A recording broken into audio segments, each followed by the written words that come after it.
Bonjour et bienvenue dans ma bibliothèque. Nous sommes à Montréal le 17 mars 2012.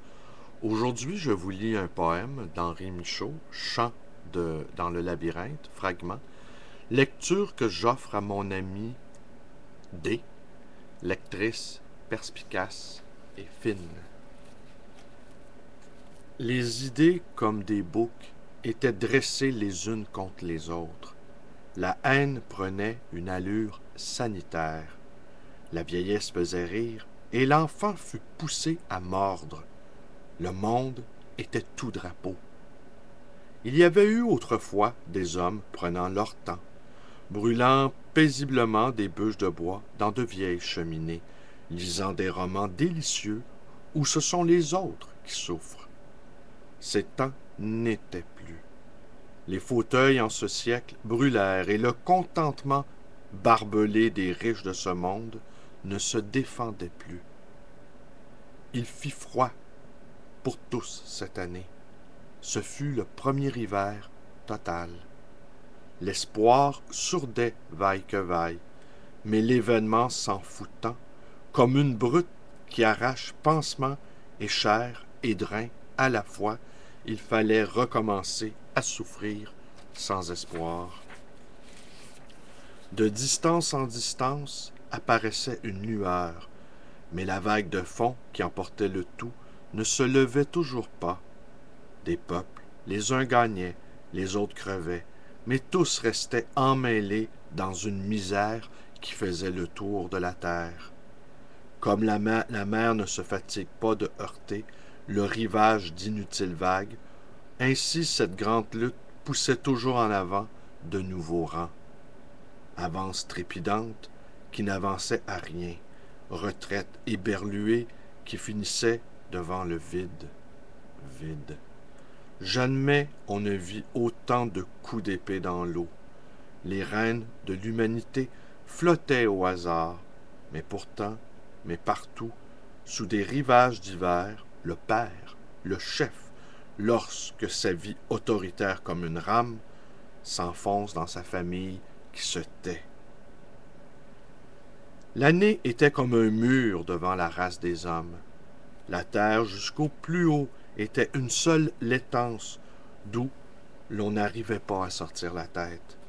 Pourtant, travaillaient les hommes, et travaillaient comme jamais encore n'avaient travaillé, sans regarder le soleil, sans regarder leur temps qui s'écoulait inexorable, et plus ils travaillaient, plus étaient poussés à travailler. Pelletant sans cesse sous la gigantesque hémorragie, et la mort avec une simplicité venait au bout comme une étoffe fatiguée qu'on découd, ou comme une addition oubliée qu'on vous présente au moment d'ouvrir la porte. La civilisation boutiquière s'obstinait, on disait qu'elle craquait, mais tout en craquant, elle s'obstinait. Cependant comptait ce siècle la statistique, comptait éperdument, comptait les grains, les trains, les tonnes, les bébés, les veaux, les roues, les épaules à porter armes. Tout était tribu, lugubre et farouche, se détournant du souvenir des jours anciens, les hommes marchaient dans le tunnel, tendant le poing à leur passé, accusant les saints d'avoir été trop beaux, accusant le soleil d'avoir été trop jaune, trop brillant, jetant inconsidérément ses pinceaux de douce chaleur. On reprochait le riz à l'étincelle et au riz de ne pas donner d'étincelle.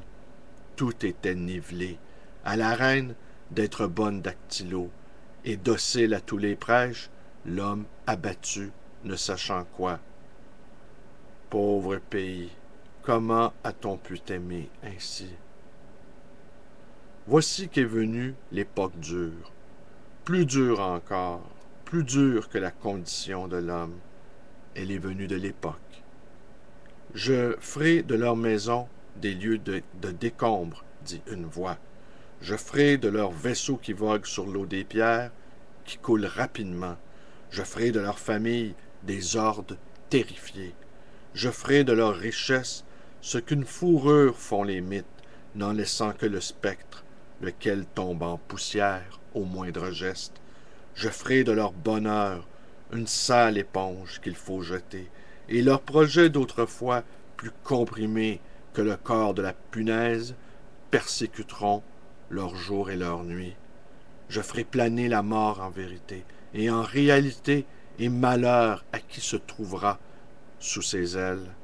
Je culbuterai les dieux d'une monstrueuse culbute, et dans ces débris éparpillés, ils trouveront des dieux qu'ils ne se savaient pas, et dont la perte les fera souffrir encore davantage. Lugubre, lugubre moi, lugubre comme cantonnement inondé par surprise, lugubre comme le blockhouse aperçu tout à coup, et trop tard son embrasure mince, semblable à un mauvais œil plissé, mais ce qui en sort est autrement pénétrant.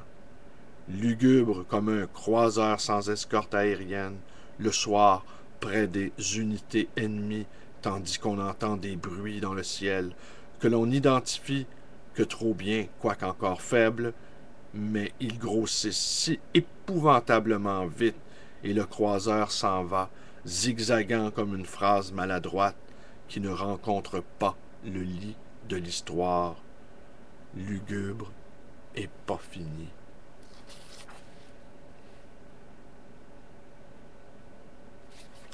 En circulant dans mon corps. En ce temps-là, la peur que je ne connaissais plus depuis 10 ans, la peur à nouveau me commanda.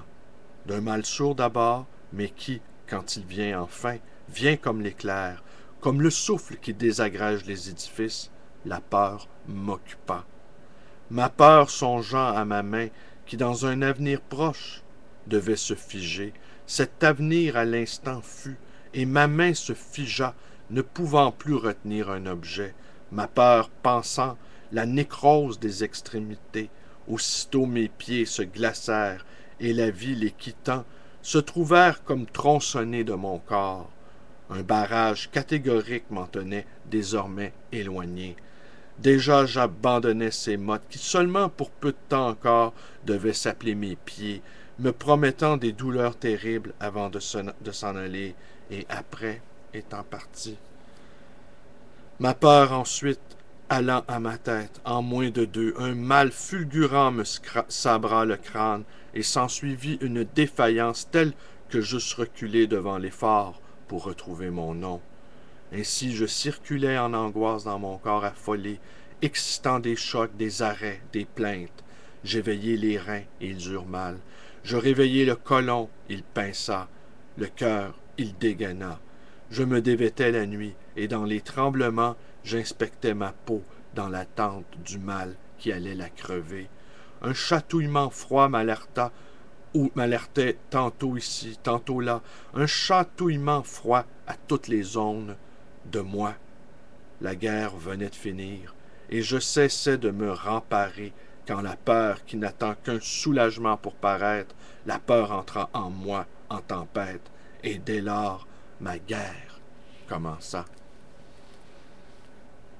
Et bien voilà, c'est tout pour aujourd'hui. Je vous remercie d'être là.